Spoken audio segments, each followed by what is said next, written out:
तो कैसे हो दोस्तों। मैं आशा करता हूँ शानदार तरीके से आप लोग अपनी लाइफ को एंजॉय कर रहे हो, अपनी सेहत, फैमिली और पढ़ाई का ध्यान काफी अच्छे से रख रहे हो। आज का दिन काफी इंपॉर्टेंट है, कई सारी बातें हम लोग यहाँ पर जानने वाले हैं। कुछ बातें राजीव गांधी जी से रिलेटेड जानेंगे क्योंकि आज उनका बर्थडे भी सेलिब्रेट किया जाता है आज ही के डेट में 20 अगस्त को। तो इसी के साथ में कुछ और भी बातें आप लोगों को यहाँ पर एक्स्ट्रा बताने वाला हूँ जो कि एग्जाम के पॉइंट ऑफ व्यू से इंपॉर्टेंट है और आप लोगों को being a citizen of India भी उन सब चीज़ों के बारे में पता होना चाहिए। यहाँ पर हम लोग बात करेंगे अपनी कंट्री के प्राइम मिनिस्टर जो कि 7वें प्राइम मिनिस्टर थे जिनका नाम था राजीव गांधी जी। उनका जो बर्थडे है यहाँ पर वो है 22 अगस्त को, यानी कि आज के दिन।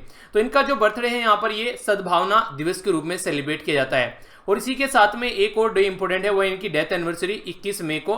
तो 21 मई को आप लोगों ने याद होगा, हिस्ट्री में पढ़ा जरूर होगा। यहाँ पर इनका असैसिनेशन हुआ था 1991 में, यानी कि 1991 में इनको बॉम्ब से उड़ा दिया गया था। तो इसीलिए यहाँ पर जो ये टेररिज्म जो एक्टिविटी है उसको ध्यान में रखते हुए जो इनकी डेथ एनिवर्सरी है वो एंटी टेररिज्म डे के रूप में हम लोग सेलिब्रेट करते हैं। बर्थडे सद्भावना दिवस के रूप में, यानी कि एक तरीके से गुडविल और अच्छी भावना के साथ में लोगों के साथ में रहना है, अपनी कंट्री के लिए कंट्रीब्यूशन देना है। और जो बाकी इनकी डेथ एनिवर्सरी है यहाँ पर वो एंटी टेररिज्म डे के रूप में सेलिब्रेट की जाती है। अच्छा, क्वेश्चन मैं आप लोगों से पूछता हूँ, गांधी जी का जो बर्थडे है 2 अक्टूबर को आप लोग सेलिब्रेट करते हैं। 2 अक्टूबर को यहाँ पर एक और डे भी सेलिब्रेट किया जाता है, नेशनल और इंटरनेशनल डे को भी कौन सा आप लोग बताइए। इसी के साथ में आप लोगों को पता होना चाहिए उनसे रिलेटेड भी बातें, क्योंकि हमारी कंट्री में 2019 में 150वीं बर्थ एनिवर्सरी महात्मा गांधी जी की सेलिब्रेट की गई है।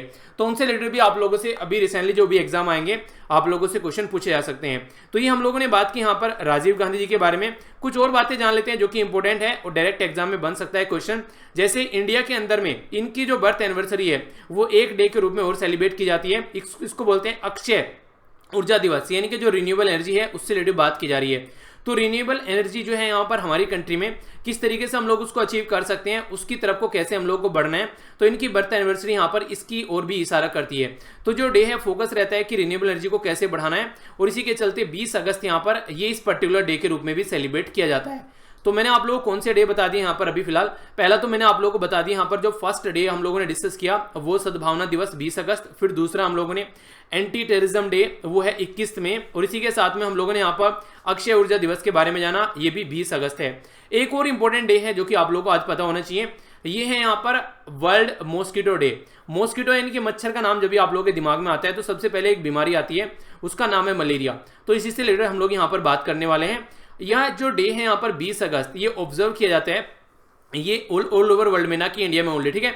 तो पूरे वर्ल्ड में यहाँ पर ये ऑब्जर्व किया जाता है क्योंकि जो ओनर दिया था यहाँ पर एक मैन को जिन्हें डिस्कवर किया था डेडली डिजीज मलेरिया कि थ्रू यहाँ पर ये किससे फैलता है, तो मॉस्किटो की बाइट से यहाँ पर फैलता है। तो कौन है वो पर्सनैलिटी जिनके द्वारा इसको जाना गया था, तो ब्रिटिश डॉक्टर थे 1897 में इनके द्वारा, जिनका नाम था सर रोनाल्ड रोज।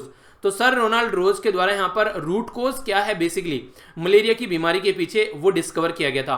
देखिए, जब तक आप लोगों को पोलम का एक तरीके से पोलम की जब तक आप लोग गहराई में नहीं जाएंगे तब तक सॉल्यूशन आप लोगों को समझ में नहीं आएगा।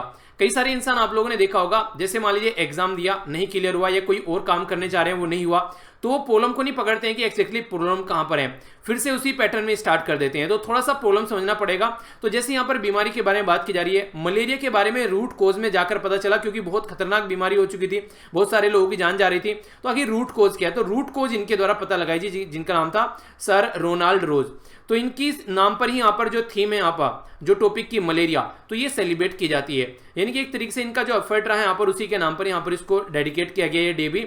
मलेरिया इसका थीम रखा गया है वर्ल्ड मॉस्किटो डे का 2020 के लिए। इसी के साथ में यहाँ पर जो हेल्थ केयर ऑफिशियल हैं, एनजीओ हैं, गवर्नमेंट एजेंसीज हैं, वो सारे यहाँ पर कोशिश कर रहे हैं कि कैसे मच्छर जनित इस बीमारी के साथ में लड़ना है, क्योंकि एक ऐसी चीज है जो हर एक तबके की सोसाइटी पर इंपैक्ट डालता हुआ नजर आती है, और खासकर जो पुअर सेक्शन है सोसाइटी का उसको कुछ ज्यादा ही इंपैक्ट करती है। क्योंकि जो ठीक ठाक फैमिलीज हैं वो तो फिर भी अपना बचाव कर लेते हैं अच्छी तरीके से, बहुत सारे साधन है जिसके चलते वो अपना बचाव कर लेते हैं। पर लेकिन जो लोग झुग्गी झोपड़ी में रहते हैं या फिर कोई अपनी लाइफ को बिल्कुल एक नॉर्मल तरीके से, वो नहीं बोलते हैं कि उनके पास में कोई रिसोर्सेज नहीं है, उस तरीके से लीड कर रहे हैं, तो फिर उनका क्या, तो उनके बारे में भी सोचना यहाँ पर बनता है गवर्नमेंट का, और जो भी एजेंसीज हैं यहाँ पर जो इसको टैकल करती हैं, खासकर अगर बात करें हेल्थ केयर जो वर्कर्स होते हैं, ठीक है। तो इससे रिलेटेड यहाँ पर ये डे हो गया। तो आज के ये सारे इंपॉर्टेंट डे थे जो हम लोगों ने कवर किए। आइए अब न्यूज के बारे में बात करते हैं। ये है आप लोगों के सामने क्विज, इसको अटेम्प्ट कीजिए, फिर मैं आप लोगों को आंसर बताऊंगा। ये जो क्विज है ये कल का नहीं है, परसों का क्विज है, क्योंकि आप लोगों को पता है कल आप लोगों का लेक्चर नहीं है, और वो ऑलरेडी मैंने अपलोड कर दिया गया है मॉर्निंग में नहीं, हालांकि लेट ही हो गया, वो भी अपलोड तो करना बहुत पहले स्टार्ट कर दिया था, पर लेकिन प्रॉब्लम थी इंटरनेट की वजह से, वो चीज़ें जो थी आप लोगों को पता है अपलोड नहीं हो पाया वो, तो उसकी वजह से यहाँ पर चीज़ें थोड़ा सा लेट हो जा रही हैं। अब इस लेक्चर की जो भी आप लोगों का क्विज है, ये उससे पहले लेक्चर यानी कि 18 अगस्त का लेक्चर का जो क्विज था वो यहाँ पर आप लोगों के सामने है, और आज का जो क्विज होगा वो वीडियो के एंड में होगा। ठीक है, आइए डिस्कशन स्टार्ट करते हैं। सबसे पहले आप लोगों के सामने यहाँ पर क्विज है, आप लोग बताइए किसके द्वारा नेशनल डिजिटल हेल्थ मिशन जो था वो लॉन्च किया गया था, जो कि काफी ज्यादा न्यूज में है, जिसमें हेल्थ आईडी कार्ड देने की बात की जा रही है, जो भी एक तरीके से जो किसी पर्टिकुलर बीमारी से ग्रसित कोई भी इंसान है। Secretary of department of biotechnology के बारे में बात की जा रही है, जिनके द्वारा इनोग्रेट किया गया यहाँ पर ये सेंटर फॉर, क्या है इसकी फुल फॉर्म, CBA, और कहाँ पर ये इनोग्रेट किया गया ये आप लोग को बताना है। नेक्स्ट बात की जा रही है यहाँ पर, अभी रिसेंटली कई सारे लगभग 83 टी स्टेट जो वर्कर थे, यानी कि जो चाय के उद्यानों में काम करने वाले जो लोग हैं उनकी जान चली गई, तो कहां पर ये दुर्घटना देखने को मिली, तो इसके बारे में आप लोगों से बात की जा रही है। सक्सेसफुल लॉन्च यूनिक जो इनिशिएटिव था आर्टिफिशियल इंटेलिजेंस से रिलेटेड, तो यहाँ पर अटल टिंकरिंग लैब जो होती है उनका अब आर्टिफिशियल इंटेलिजेंस मॉड्यूल भी यहाँ पर स्टार्ट किया जा रहा है। तो ये एक तरीके से अटल इनोवेशन मिशन के तहत सारे काम किए जा रहे हैं, जिसमें नीति आयोग भी मिलकर काम करता है। इसी के साथ में कौन और यहाँ पर काम कर रहा है इस पर्टिकुलर सिस्टम को स्टूडेंट तक पहुंचाने के लिए। आने वाले टाइम में आर्टिफिशियल इंटेलिजेंस जो है वो काफी बड़ा रोल प्ले करने वाली है, तो कैसे उसको ऑल ओवर ग्रास रूट पर हम लोग ले जा सकते हैं, खासकर जो बच्चे हैं उनके लिए भी कैसे काम इससे किया जा सकता है। इसरो के बारे में बात की जा रही है यहाँ पर। इसरो के द्वारा ट्रिब्यूट पे किया गया डॉक्टर विक्रम साराभाई को, जिनको फादर ऑफ नेशन के नाम से भी आप लोग जानते हैं।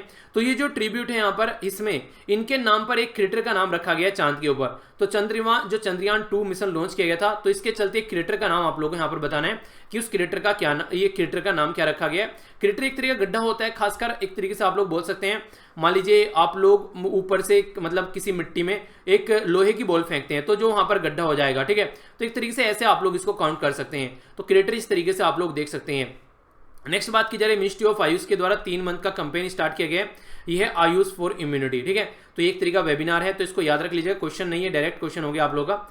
कौन सी मिनिस्ट्री है आप लोगों को बताना है जिनके द्वारा national institute of social justice में नई बिल्डिंग यहां पर स्टार्ट की गई है, लॉन्च की गई है द्वारिका के अंदर।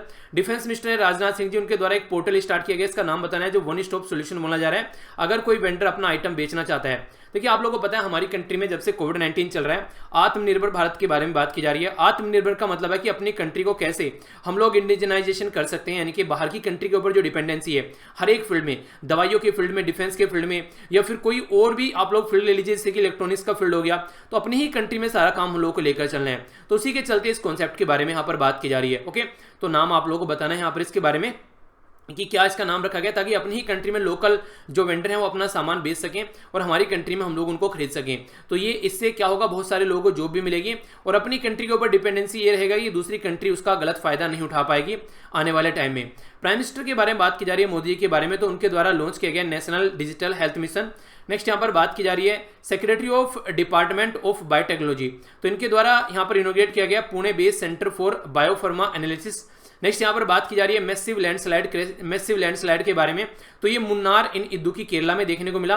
आफ्टर ए सक्सेसफुल लॉन्च यहाँ पर जो यहाँ पर बेसिकली हमारी कंट्री में अटल इनोवेशन मिशन, जो कि अटल टिंकरिंग लैब के थ्रू अब यहाँ पर आर्टिफिशियल इंटेलिजेंस भी इसमें ऐड कर दिया गया है। तो बच्चों तक आर्टिफिशियल इंटेलिजेंस ही पढ़ाया जाएगा। जिसको आर्टिफिशियल इंटेलिजेंस समझ में नहीं आता है, तो मशीन जो होती है वो इंसानों की तरीके से काम करती है, उसको बोलते हैं आर्टिफिशियल इंटेलिजेंस, अपने आप को ठीक कर लेती है। तो नेस्कॉम के साथ मिलकर काम कर रहे हैं। नेस्कॉम की फुल फॉर्म क्या है वो आप लोगों को बतानी है, ये आप लोगों को मैंने बताई थी जब लेक्चर डिस्कस हम लोग कर रहे थे। इसरो के द्वारा ट्रिब्यूट पे किया गया यहाँ पर डॉक्टर साराभाई को, तो यहाँ पर जो प्रोग्राम है उसका जो नाम रखा गया है, ये बेसिकली क्रिएटर है, उसका नाम रखा गया है साराभाई क्रिएटर। ठीक है, तो इनके नाम पर इसका नाम रखा गया है। तो फादर ऑफ इंडियन स्पेस अगर आप लोगों से कोई पूछे तो कौन है वहां पर, यह डॉक्टर विक्रम साराभाई। इंपॉर्टेंट है, पता होना चाहिए। नेक्स्ट आप लोगों के सामने हो गया आयुष मंत्रालय के द्वारा यहाँ पर आयुष फॉर इम्यूनिटी एक प्रोग्राम लॉन्च किया गया है। नेक्स्ट यहाँ पर मिनिस्ट्री ऑफ सोशल जस्टिस यहाँ पर है। मिनिस्ट्री ऑफ सोशल जस्टिस जो है इसके द्वारा एक नई बिल्डिंग स्टार्ट की गई है, जो कि जिसको national institute of social defence के नाम से हम लोग बात करते हैं, द्वारिका न्यू दिल्ली के अंदर। नेक्स्ट यहाँ पर डिफेंस मिनिस्टर राजनाथ सिंह जी, उनके द्वारा यहाँ पर सृजन पोर्टल स्टार्ट किया गया, जो कि वन स्टॉप ऑनलाइन सोल्यूशन है, जहां पर सारी प्रॉब्लम का सोल्यूशन निकालने की कोशिश की जा रही है, खासकर वेंडर और इंडिजनाइजेशन प्रोजेक्ट से रिलेटेड। ठीक है, तो ये थी कुछ बातें जिसके बारे में हम लोगों को बात करनी थी। आइए अब आगे चलते हैं, इंपॉर्टेंट न्यूज है, एक एक कर देखते हैं। और सबसे पहली जो न्यूज है वो सबसे ज्यादा इंपॉर्टेंट है हमारी कंट्री में। अगर आप लोग बात करें शादी के बारे में, अगर लड़के की एज के बारे में बात करें तो वो काउंट की जाती है 21 साल, पर लेकिन अगर लड़की की एज के बारे में बात करें तो वो काउंट की जाती है 18 साल। तो इसके ऊपर कई बार कंट्रोवर्सी रहती है। ये बोला जाता है कि लड़की की एज जो है वो 18 क्यों है और लड़के की एज जो है वो 21 क्यों है, दोनों की एज इक्वल क्यों नहीं कर देते, आखिर लड़की को पहले शादी के लिए क्यों माना जाता है कि लड़की को पहले शादी कर देनी चाहिए। तो इसी के चलते यहाँ पर हमारी कंट्री के प्राइम मिनिस्टर मोदी जी के द्वारा अभी हमारी कंट्री में 74th जो इंडिपेंडेंस डे का स्पीच दिया गया उसमें इसके बारे में बात की गई। तो इसी से रिलेटेड पहले थोड़ा सा बैकग्राउंड में चलता हूँ। बैकग्राउंड में 2 जून को हमारी कंट्री में जो ministry of women and child development उसके द्वारा बात की गई कि वो जो लड़की और लड़के की जो एज है उसको काउंट करके देखेगी कि क्या क्या प्रॉब्लम इसमें हो सकती है। तो उसके चलते उन्होंने कई सारी बातें की है। देखिए प्रॉब्लम क्या होती है, अगर जल्दी लड़की की शादी कर दी जाती है तो सबसे बड़ी बात है मदरहुड, यानी कि खुद वो बच्ची होती है और प्रेग्नेंट होती है एक तरीके से बच्चे को जन्म देने के लिए, तो जो बॉडी होती है वो उस लेवल पर तैयार नहीं रहती है। ये सबसे बड़ी प्रॉब्लम देखने को मिलती है, जिसके चलते यहाँ पर जो मैटरनल मोर्टेलिटी रेट है जिसको MMR आप लोग बोलते हैं वो भी यहाँ पर काफी ज्यादा एक तरीके से ज्यादा है। कई सारी औरतें ऐसी होती हैं जो बच्चे को जन्म देते हुए जिनकी जान चली जाती है, तो उसके ऊपर ध्यान रखना है। तीसरा यहाँ पर न्यूट्रिशन जो लेवल है अमंग वुमेन उसके ऊपर फोकस देने की बात की जाती है। तो ये एक तरीके से यहाँ पर बोला जाता है कि अगर हम लोग इसको लेकर चलेंगे तो कई सारी प्रॉब्लम का सोल्यूशन निकाल पाएंगे। करंट जो एज है हमारी कंट्री में 21 साल यहाँ पर लड़कों के लिए, 18 साल लड़कियों के लिए। पर लेकिन अगर अलग अलग आप लोग रिलीजन के अंदर जाओगे तो अलग अलग चीजें आप लोग को देखने को मिलेगी। जैसे हिंदू के अंदर अगर आप लोग जाओगे तो यहाँ पर हिंदू मैरिज एक्ट है 1955 जो 18 साल बोलता है यहाँ पर जो होनी चाहिए वो लड़की की एज और 21 साल होनी चाहिए लड़के की एज। इसी के साथ में इस्लाम में अगर आप लोग जाएंगे तो यहाँ पर पबर्टी जो सही एज मानी जाती है शादी के लिए इसको बोलते हैं फिर कंप्लीट 15 ईयर, यानी कि 15 साल आप लोग जब कंप्लीट कर लेते हैं। स्पेशल मैरिज एक्ट के हिसाब से बात करें 1954 के हिसाब से तो प्रोहिबिट किया जाता है चाइल्ड मैरिज जो 2006 का था। तो यहाँ पर 18 और 21 साल जो है वुमेन की और जो मेल की जो एज बताई गई है। तो इन्हीं सब चीजों को ध्यान में रखते हुए हमारी कंट्री में जो ministry of women and child development है उसके द्वारा बोला गया कि कम से कम यहाँ पर एक यूनिफॉर्मिटी होनी चाहिए। और इसी के साथ में जो लड़कों के बारे में बात की जाती है 21 साल की एज जो होती है, तो लड़कियों के लिए बोला जाता है कि 21 साल की एज होनी चाहिए। कई बार इसकी भी मांग उठती है, तो ये कहीं ना कहीं इक्वल होना चाहिए। एक तरीके से आप लोग इसको बोल सकते हैं कि ये भी सही तरीका यहाँ पर नहीं है एट प्रेजेंट अगर आप लोग इसके बारे में बात करते हैं तो। नेक्स्ट न्यूज है इसके बारे में बात करते हैं। यहाँ पर बात की जा रही है price monitoring and resource unit यानी कि PMRU के बारे में। तो PMRU के द्वारा यहाँ पर सेटअप करने की बात की जा रही है कर्नाटक के अंदर नेशनल फार्मास्यूटिकल प्राइसिंग अथॉरिटी। देखिए अगर आप लोगों को पता हो को हमारी कंट्री में अगर हम लोग दवाई के प्राइस के बारे में बात करते हैं तो उसको यूनिफॉर्म रखने की कोशिश की जाती है। तो इसके चलते अलग अलग स्टेट जो है वो भी अपने हिसाब से यहाँ पर इसके ऊपर फोकस देता है ताकि जो प्राइस हैं उनको मॉनिटर किया जा सके। तो price monitor and resource unit, तो ताकि कोई डॉक्टर है अलग अलग प्राइस को अलग अलग दवाई को अलग अलग प्राइस पर न बेचे तो उसके लिए फोकस किया जाता है। तो सारा काम किसके अंदर होता है, नेशनल फार्मास्यूटिकल प्राइसिंग अथॉरिटी और डिपार्टमेंट ऑफ फार्मास्यूटिकल जो ministry of chemical and fertiliser के अंदर आता है। डायरेक्ट क्वेश्चन बन जाएगा नेशनल फार्मास्यूटिकल प्राइसिंग अथॉरिटी किसके अंडर आती है, तो ये डिपार्टमेंट ऑफ फार्मास्यूटिकल जो कि ministry of chemical and fertiliser के अंडर में आता है। तो डायरेक्ट क्वेश्चन बन जाएगा।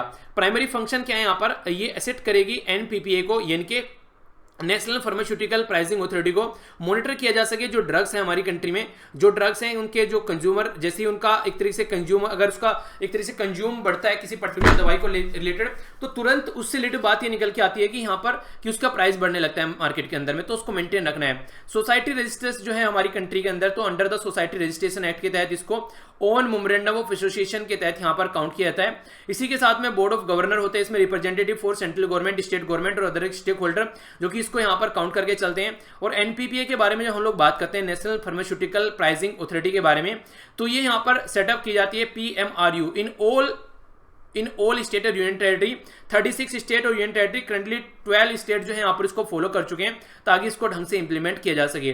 और इसी के साथ में बात करें जो एक्सपेंस होता है PMRU का, बोथ जो एक तरीके से रिकरिंग और नॉन रिकरिंग, तो यहाँ पर इसके ऊपर भी फोकस दिया जाता है, खासकर अगर बात करें NPPA के स्कीम के तहत। और हाँ यहाँ पर जो लिखा हुआ है PMRU इसको बोलते हैं performance management and reforms unit, ठीक है। तो इसके तहत यहाँ पर रिकरिंग यानी कि जो बार बार होती है, नॉन रिकरिंग जो कभी कभी आप लोगों को देखने को मिलती है चीजें, तो उनके ऊपर भी यहाँ पर फोकस दिया जाता है। तो ये मेन क्वेश्चन आप लोगों का यहाँ से बनेगा। और ये स्टेप किसके द्वारा उठाया गया, कर्नाटक के द्वारा यहाँ पर ये स्टेप अभी उठाया गया है। कर्नाटक हमारी कंट्री में एक साउथ इंडिया का राज्य आप लोगों को देखने को मिलेगा जो कि गोवा, महाराष्ट्र, तेलंगाना, आंध्र प्रदेश, तमिलनाडु और केरला को टच करता है। पहले ये जो था यहाँ पर एक तरीके से एक राज्य माना जाता था तमिलनाडु, ये तेलंगाना और जो आंध्र प्रदेश है, अब 2 राज्य हो गए, तो इसकी संख्या यहाँ पर बढ़ गई है कर्नाटक को टच करने वाले राज्यों की। तो 1 2 3 4 5 6 राज्य आज के डेट में कर्नाटक को टच करते हैं, पहले 5 राज्य टच करते थे। नेक्स्ट जो न्यूज है आप लोगों के सामने यहाँ पर बात की जा रही है, इंडियन रेलवे के द्वारा बोला जा रहा है कि जनरेट की जा रही है मोर देन 5.5 लाख जो मैंडेज वर्क होते हैं, खासकर गरीब कल्याण रोजगार अभियान के तहत। और ये काफी अच्छा देखने को मिला 6 राज्य के अंदर, यानी कि 6 राज्य ऐसे हैं जहां पर इंडियन रेलवे के द्वारा काफी ज्यादा प्रोजेक्ट जो स्टार्ट किए गए और उसके तहत कई सारे लोगों को अच्छी खासी जॉब मिली। यहाँ पर कौन सा है? बिहार, झारखंड, मध्य प्रदेश, उड़ीसा, राजस्थान और उत्तर प्रदेश। तो ये राज्य आप लोगों को देखने को मिलेंगे। एम क्या है? बेसिकली एम है यहाँ पर एक तरीके से इंपावर करने के लिए, प्रोवाइड कराने के लिए, ताकि काम जो है एक तरीके से लोगों को मिल सके आज के डेट में, और एक जो तरीके से अपॉर्चुनिटी प्रोवाइड करा जा सके एरिया, विलेज, जो कि आज की डेट में काफी लार्ज स्केल पर माइग्रेंट वर्कर रिटर्न आ रहे हैं उनको कोविड-19 के चलते। अमाउंट जो है यहाँ पर एक तरीके से इसके ऊपर खर्च किया गया, ये 50,000 करोड़ रुपए यहाँ पर खर्च किए गए, जिसके चलते यहाँ पर जो खासकर रूरल इंफ्रास्ट्रक्चर को डेवलप करने की बात की गई। इसी के साथ में जो अभियान है वो कवर कर रहे हैं यहाँ पर 12 डिफरेंट मिनिस्ट्री और डिपार्टमेंट को, ताकि ज्यादा से ज्यादा लोगों को यहाँ पर कवर किया जा सके। बेसिक पर्पज यही है कि जो यहाँ पर कोविड-19 के चलते बहुत सारे लोगों की जॉब गई है, कैसे उनको जॉब प्रोवाइड करानी है। तो ये इसका बेसिक पर्पज आप लोगों को यहाँ पर देखने को मिलेगा। ठीक है, ये एक अच्छी स्टडी आप लोग बोल सकते हैं, एग्रीकल्चर में काफी बड़ा फायदा ये पहुंचाने वाली है। आईआईटी कानपुर के द्वारा यहाँ पर डेवलप किया गया इंडिजिनस सीड बेल्स, इसका नाम बोला गया बेसिकली, जिसको BEEG के नाम से जानते हैं, यानी कि bio composite enriched eco friendly glow. ठीक है, तो ये बेसिकली यहाँ पर जो सीड है जिसको BEEG के नाम से आप लोग जान रहे हैं, ये क्या है, आखिर किस तरीके से फायदा पहुंचाने वाला है? तो हेल्प करेगा फार्मर को और प्लांटर को सेफ्टी के साथ में खासकर यहाँ पर काम कर सकें, खासकर कोरोना टाइम में। ठीक है, और इसी के साथ में इंप्लॉयमेंट प्रोवाइड कराएगा। तो जो जिसको बोला गया यहाँ पर bio compost enriched eco friendly glow. ठीक है, तो ये GLOBULE। ठीक है, तो ग्लोबले, तो इसका नाम आप लोग याद रखते हैं। तो कोलैबोरेट किया जा रहा है यहाँ पर, ये है यहाँ पर एनजीज वेस्ट मैनेजमेंट प्राइवेट लिमिटेड, जो कि एक स्टार्टअप है आईआईटी कानपुर का।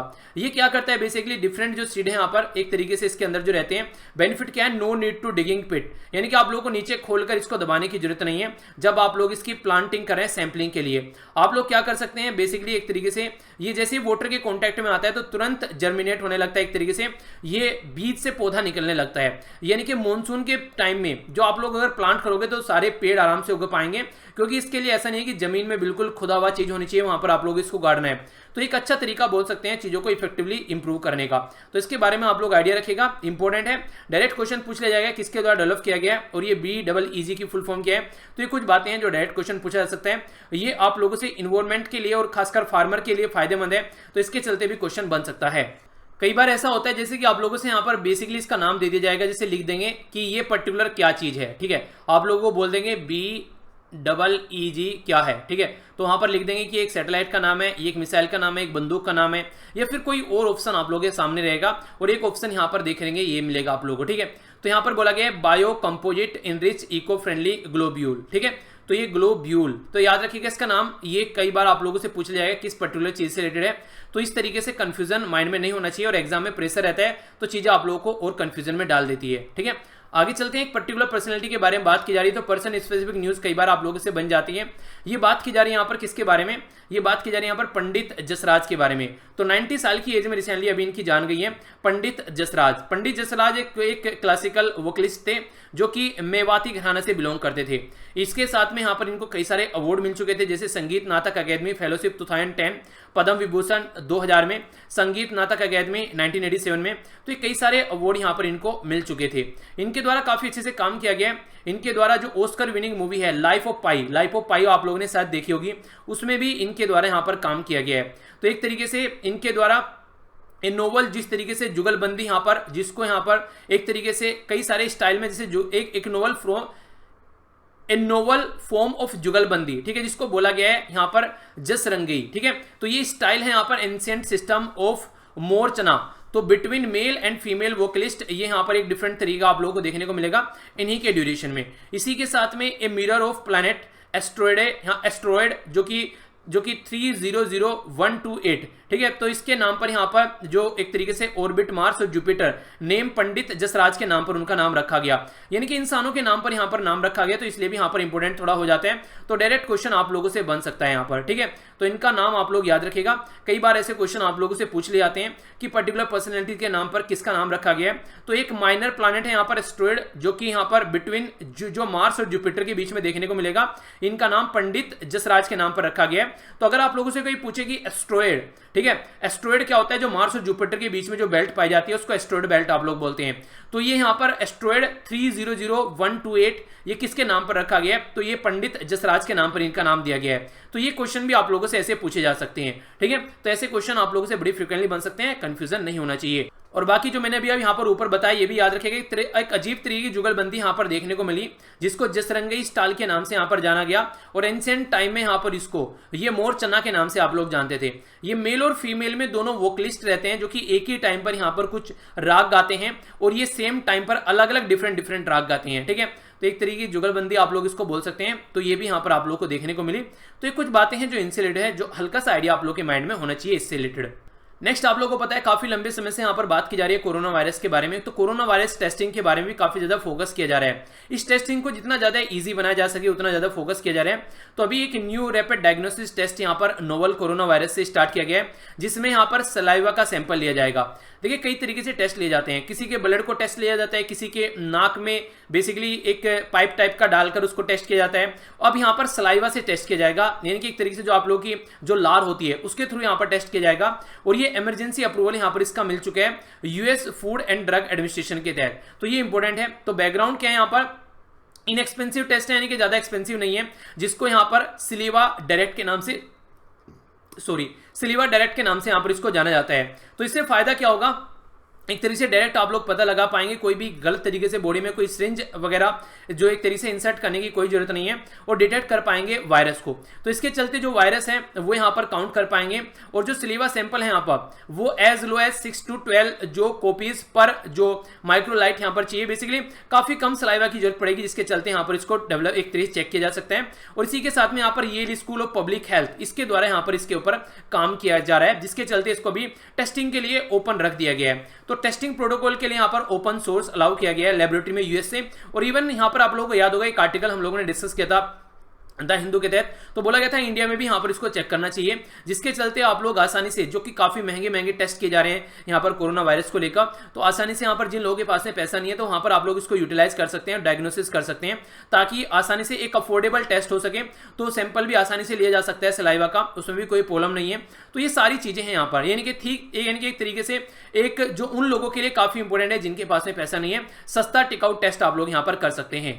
नेक्स्ट जो ये न्यूज़ है यहाँ पर, ये एक तरीके का अच्छा एक्सपेरिमेंट आप लोग बोल सकते हैं यहाँ पर, जो हमारी कंट्री में सिविल इंजीनियरिंग के द्वारा किया जा रहा है। हमारी कंट्री में इंडियन रेलवे जो है वो कंस्ट्रक्ट कर रही है वर्ल्ड टोलेस्ट, ये घाट के ऊपर जो ब्रिज बनाया जाता है बेसिकली मणिपुर के अंदर।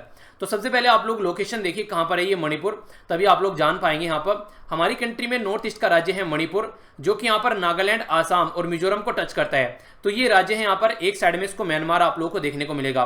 तो मणिपुर में यहाँ पर जो ये वर्ल्ड का टोलेस्ट जो ब्रिज बनाया जा रहा है, तो ये यहाँ पर ब्रिज है जो एक बेसिकली आप लोगों को देखने को मिलेगा। तो ये काफी एक अच्छा एक्सपेरिमेंट आप लोग बोल सकते हैं, जो कि हमारी कंट्री में कंप्लीट किया जाएगा 2022 में। तो आज की डेट में जो एग्जिस्टिंग रिकॉर्ड है यहाँ पर टोलेस्ट जो ब्रिज का वो है 139 मीटर, ठीक है। तो ये 139 में कहाँ पर है, यूरोप के अंदर है, मोंटेनिग्रो के अंदर, जिसको माला रिजेका वायडक्ट के नाम से जानते हैं। अब हमारी कंट्री में जो बनने वाला है ये 141 मीटर का, ठीक है। तो इससे भी यहाँ पर ज्यादा है, यहाँ पर ये लगभग 2 मीटर। तो ये यहाँ पर हमारी कंट्री में इजाई, IJAI याद रखिएगा, यहाँ पर ये है इजाई, ठीक है। तो इजाई जो हमारी कंट्री में यहाँ पर जो नियर नोनी ये रिवर है उसके ऊपर यहाँ पर ये बनाया जा रहा है इम्फाल के अंदर, ठीक है। तो ये आप लोगों से डायरेक्ट क्वेश्चन यहाँ पर इसके बारे में बन सकता है, ओके। तो कई बार क्वेश्चन पूछ ले जाते हैं आप लोगों से। इसी के साथ में ब्रिज तो ये इंपॉर्टेंट हो ही गया, आप लोगों से डायरेक्ट क्वेश्चन पूछा जा सकता है रिवर के बारे में, जिस रिवर के ऊपर ये बनाया जा रहा है। आप लोग यहाँ पर देख सकते हैं इस रिवर के ऊपर बनाया जा रहा है। तो ये जो रिवर है जिसका नाम है इजाई, तो कहाँ पर ये लोकेटेड है, तो ये भी याद रखिएगा मणिपुर के अंदर लोकेटेड है। इसी के साथ में जो पार्ट है यहाँ पर, ये है यहाँ पर Jiribam Tupul Imphal new bridge line project का यहाँ पर ये पार्ट है। टोटल जो लेंथ इसकी रहने वाली है 703 मीटर आप लोगों को देखने को मिलेगी। और ये हाइड्रोलिक एगर का ब्रिज आप लोगों को यहाँ पर नजर आएगा, जो कि कनेक्ट किया जाएगा और इंश्योर किया जाएगा ये अच्छे से इफिशिएंटली और एक तरीके से ढंग से यहाँ पर एक स्ट्रक्चर बनाया जाए, क्योंकि ऐसा ना हो कि यहाँ पर अभी बनाया परसों ये जाकर आगे फिर टूट जाए। तो उन सब चीजों से दूर हटकर एक अच्छा एक कंस्ट्रक्शन यहाँ पर किया जाएगा, ठीक है। तो याद रखिए कहाँ पर बनाया जा रहा है, किस रिवर पर बनाया जा रहा है, किसके द्वारा यहाँ पर ये बनाया जा रहा है, ये क्वेश्चन आप लोगों से बन सकते हैं। रेल का ब्रिज है ये, ठीक है। आगे चलते हैं।